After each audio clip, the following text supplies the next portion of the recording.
Well, high value added basically means that you have very large margins on what you sell. And if you look at the value created by an employee in the manufacturing industry, if I compare, for example, Australia with Switzerland, and Switzerland has a very, very strong manufacturing industry, the value added per employee is about 4 times in Switzerland to what it is in Australia. And of course that means that you can go up this sector. If you don't, you struggle. For example, in food, if you take production of milk, you can take the milk from the farmer and you can do something with it. The easiest way to do it for export is to take it into milk powders. And milk powder is a commodity, is highly competitive out there, and you will not get paid very much. So that means that your margins for milk powder is going to be very, very small. And if they are very small, you're very sensitive to changes, for example, in export currency prices.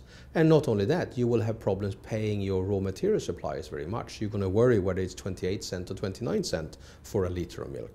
Whereas if, for example, instead produces milk that is functional food, in other words, it's by cholesterol lowering, or it has a yogurt component in it, or it is blood pressure lowering, or any of those things, then suddenly what you can charge is much, much more.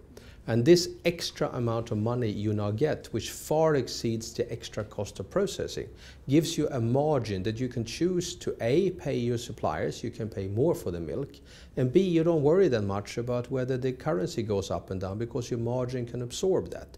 So that's a critical example of how, or a good example of how critical it is to move out the value-added chain in order not to be exposed to these issues.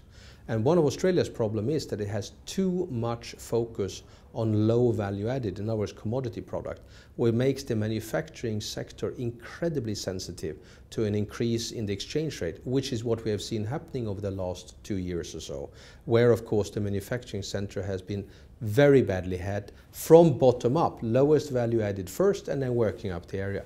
Whereas those manufacturing companies in Australia, they're very high value added, they're still around, still doing reasonably well, not as well as before, but don't really have a problem. You can move from low value adding to high value adding in all industries. I have seen no example of an industry where this is not possible. It can be steel industry, where you can look at high value adding steel production, for example, done by SSAB in Sweden, which has huge margins on what they do. You can do it in automotive issues, where you can look at Germany with high value added on their automotive issues. You can do it, in anything you choose. It's just a matter of aiming for it and not aiming for the lowest cost efficiency only, low margin, high volume business, because then you are stuffed if your boundary conditions like currency changes.